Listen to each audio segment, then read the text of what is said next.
So thank you, friends.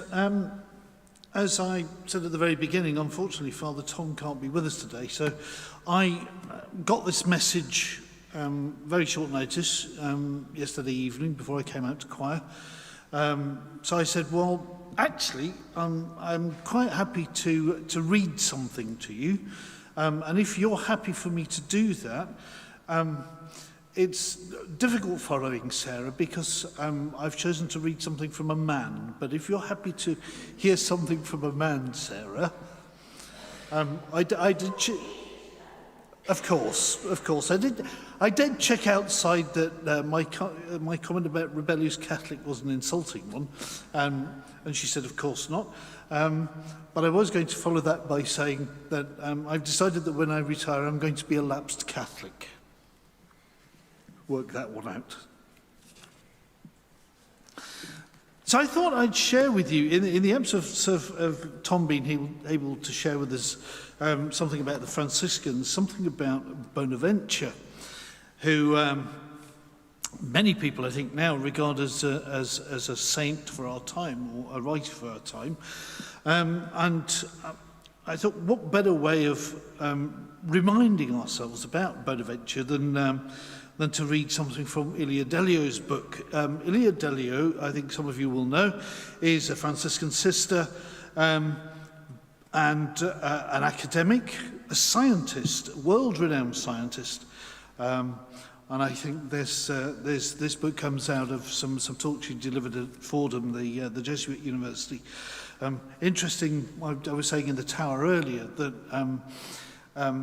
how many of our journeys seem to have been a mixture of, well, certainly for me anyway, Benedictine, Franciscan and Jesuit.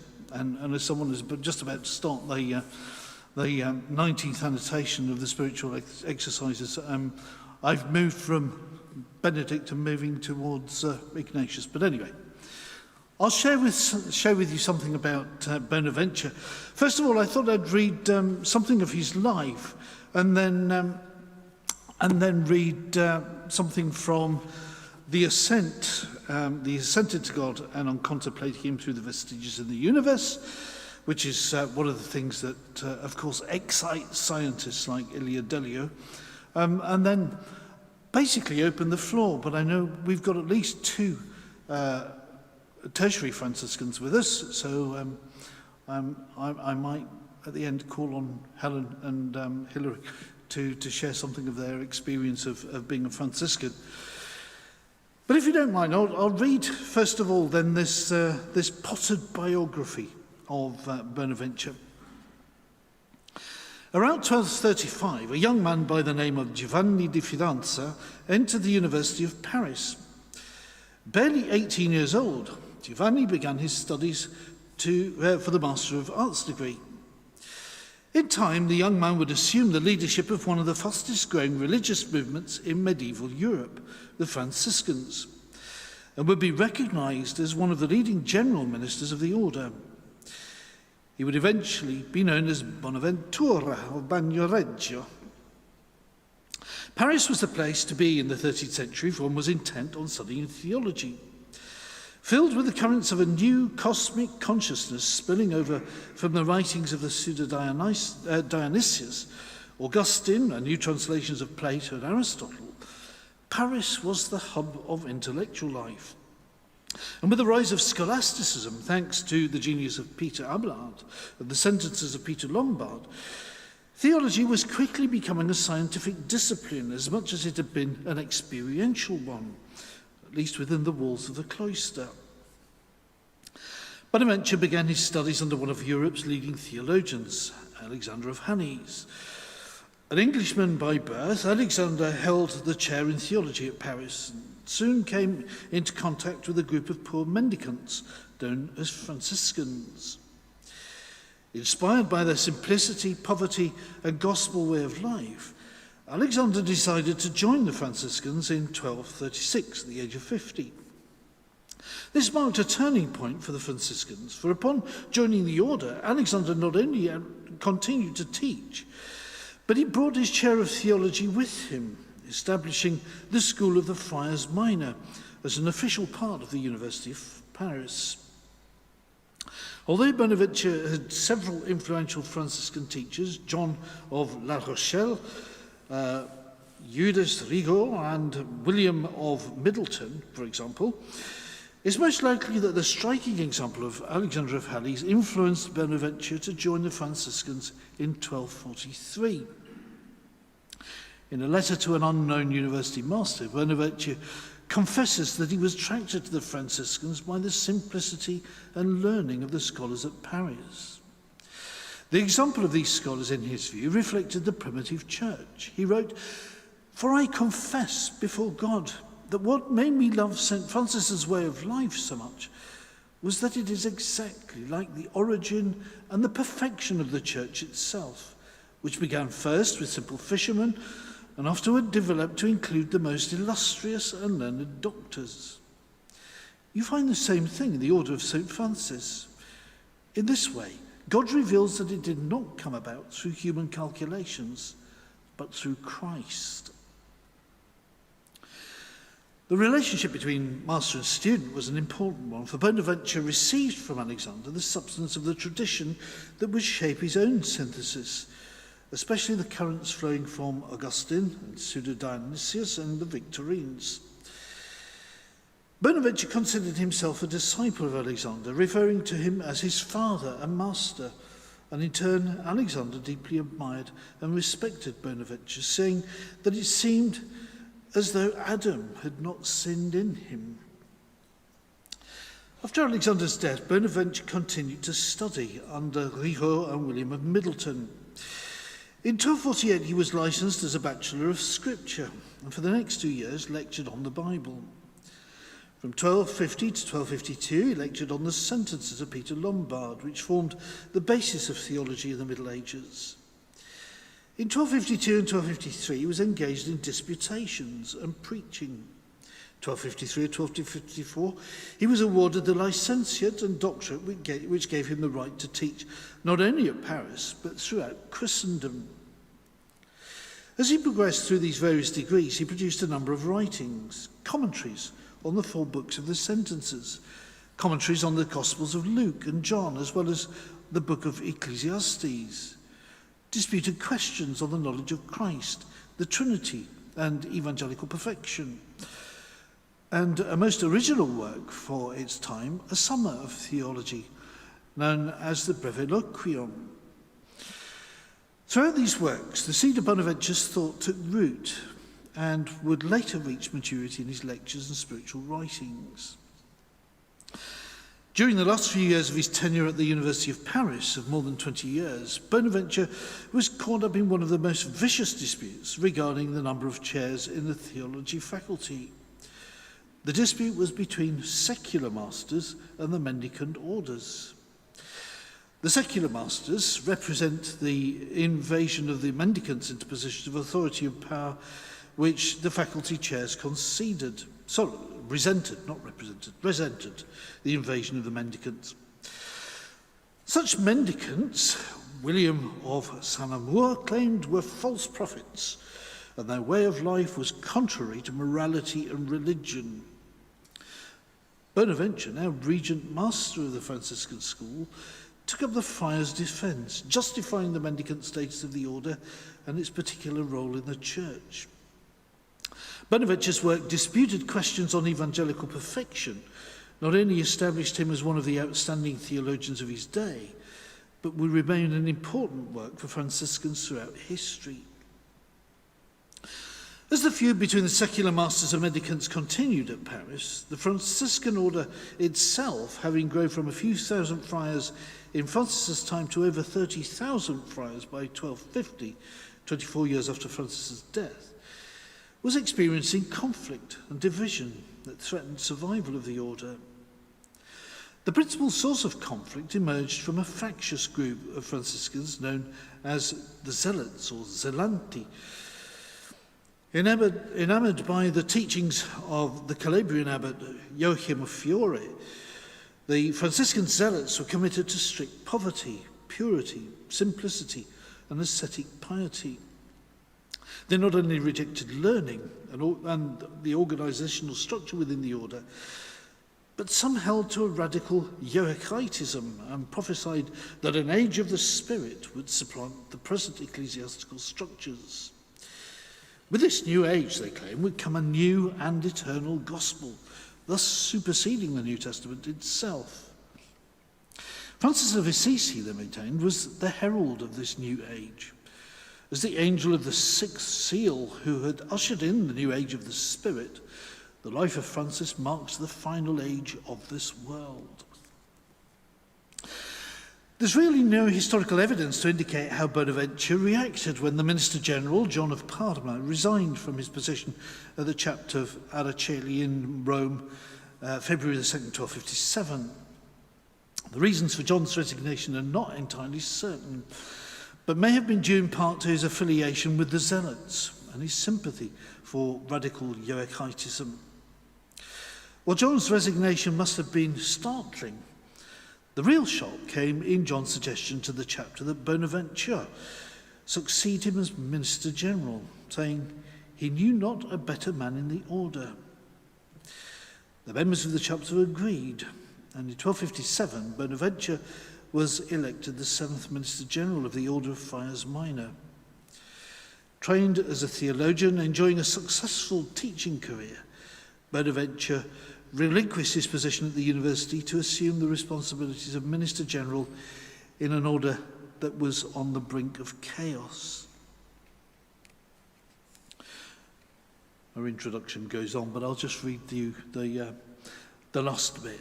One wonders how Bonaventure would have concluded his lectures on the 6 days of creation, in which the final set of lectures were intended to focus on the life of eternal beatitude. But the lectures remain unfinished. It's possible that Bonaventure terminated the lectures in May of 1273 because of his other duties and had hoped to resume them later on. Historians indicate that he was made a cardinal bishop of Albano by Gregory X in May 1273 and consecrated bishop at Lyon in November 1273. Rumour has it that he was washing dishes at one of the friaries outside Florence, where the papal delegates arrived with a cardinal's hat. Not wanting to stop his chore, Bonaventure asked that they hang the hat on the tree outside. Such, it said, was the degree of his humility. The reputation of Bonaventure as a theologian and able administrator must have been known at least within ecclesiastical circles, for he was asked by the Pope to participate in the Ecumenical Council at Lyon in 1274, in which church reform and reconciliation between the Greek and Latin churches was to take place. He resigned as Minister General in May 1274 and was succeeded by Jerome of Ascoli, who later became Pope Nicholas IV. That Bonaventure participated in the Ecumenical Council at Lyon is fairly certain, but beyond this, the events of his life are vague. He died in Lyon on July the 15th, 1274, 2 days before termination of the council, for reasons that are still obscure.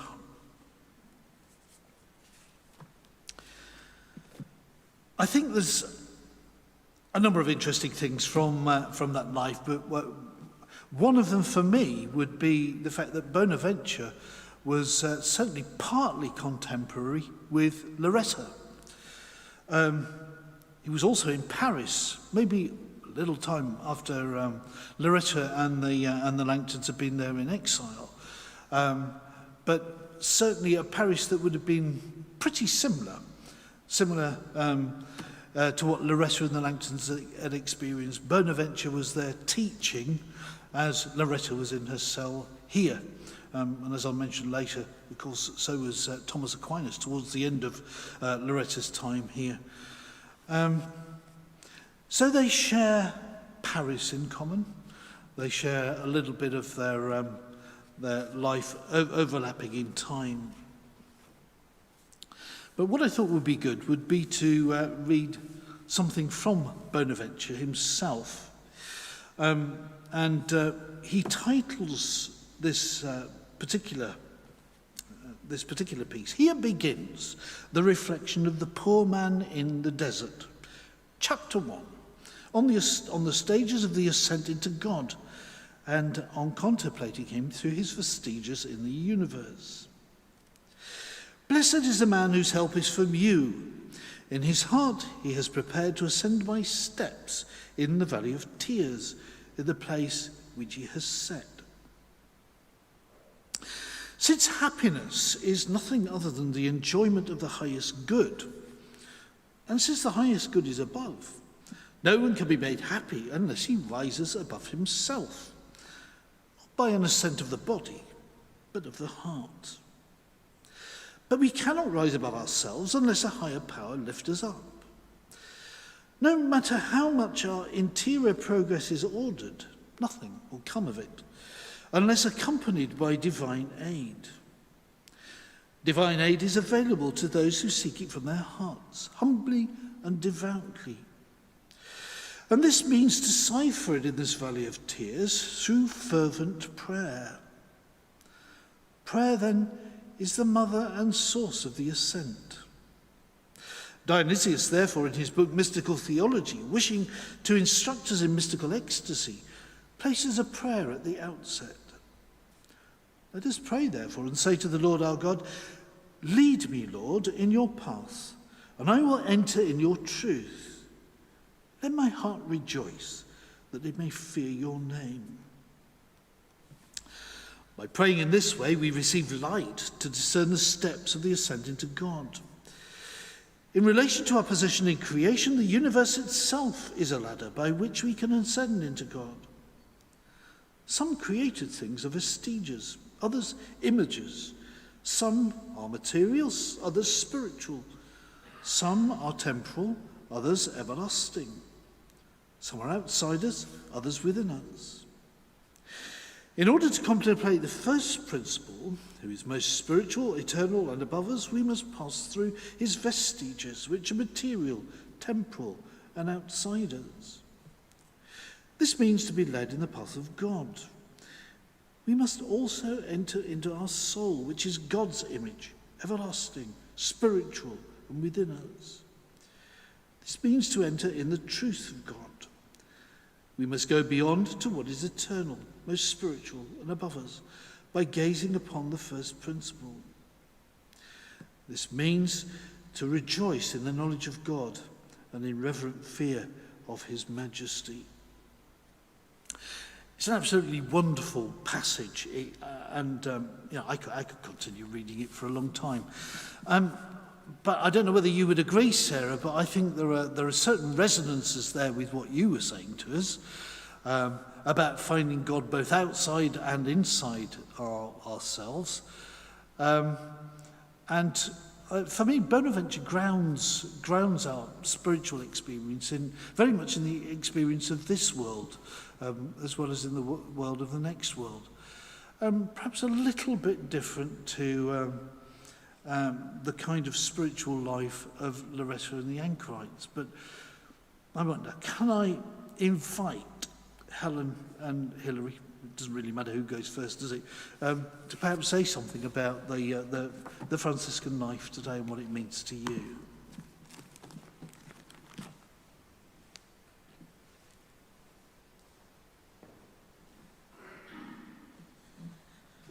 Hello everybody, I'm Helen Nattrass.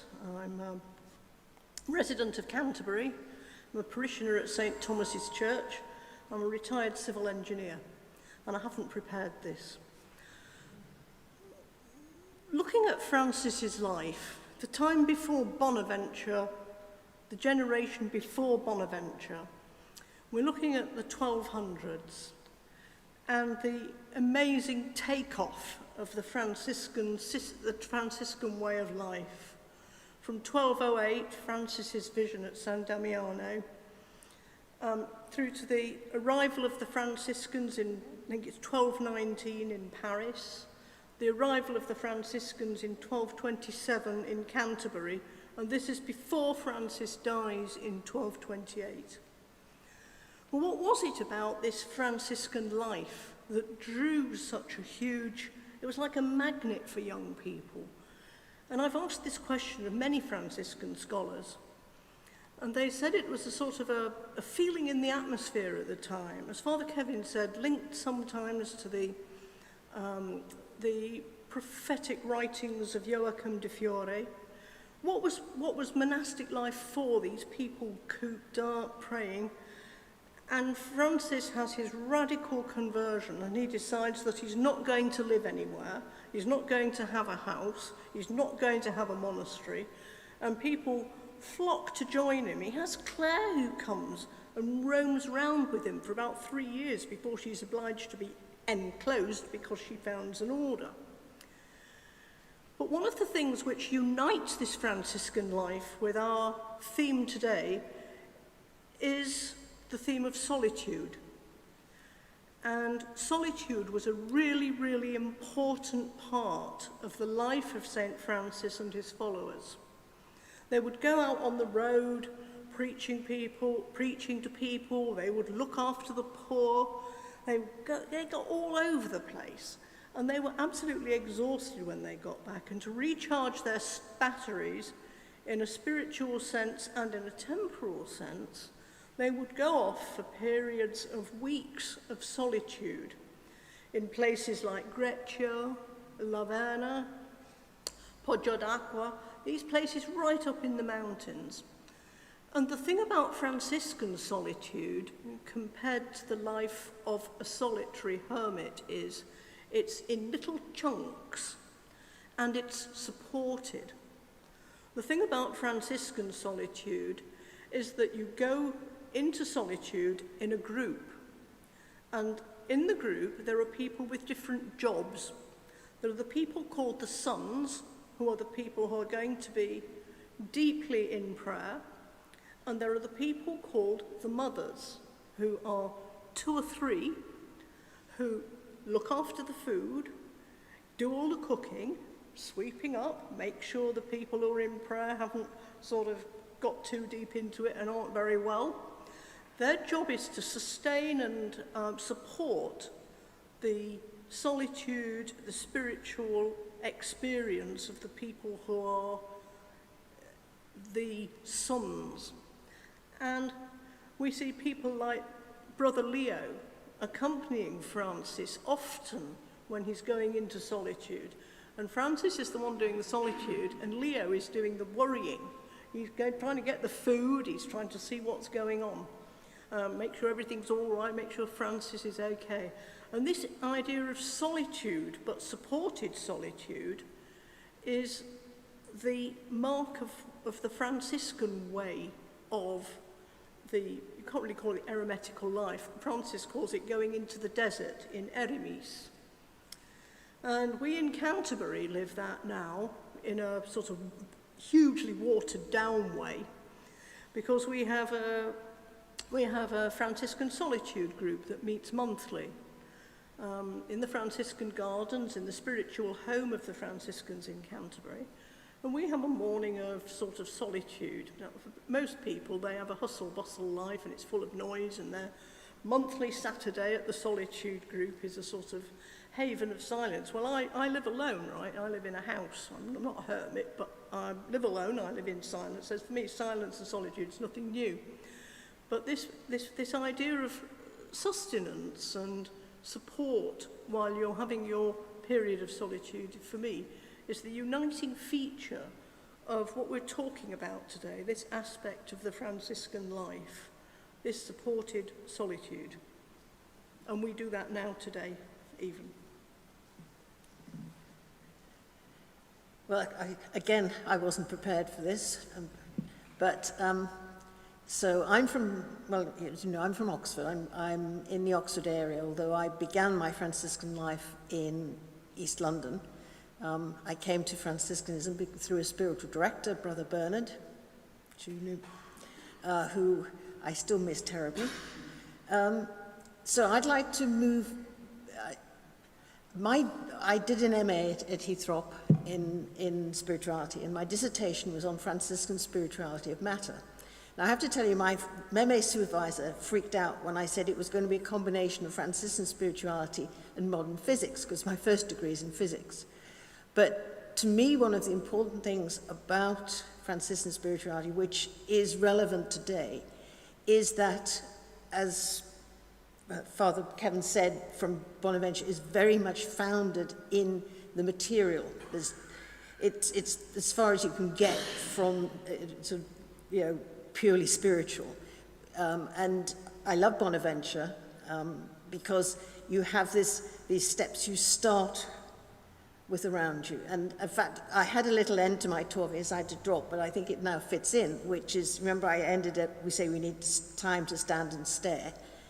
The first lockdown, when of course everything shut down, I was going out for my allowed walk, daily walk, and Effley, we have these wonderful water meadows down by Effley Loch. And I'd gone down to the water meadows. When we have fritillaries there, and I'd gone down to see if I could find some fritillaries. It was that time of year. And I heard this singing.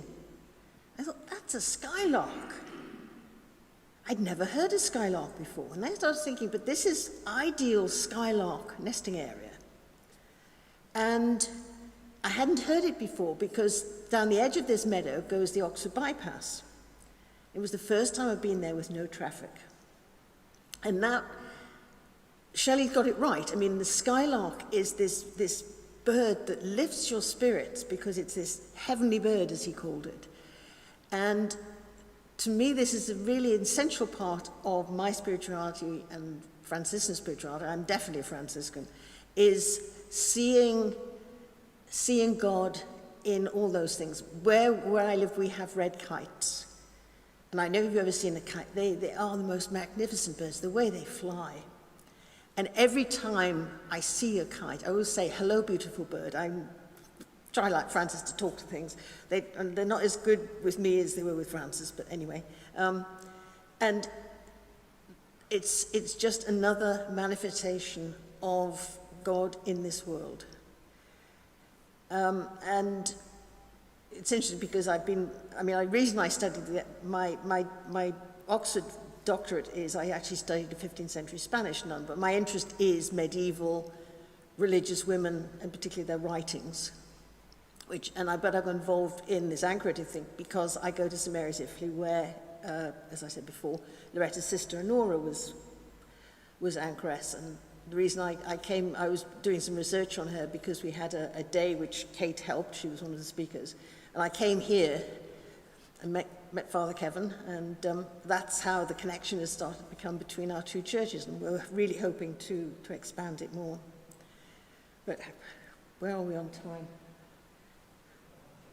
No idea. It's only past. I think it's about time to finish, isn't it?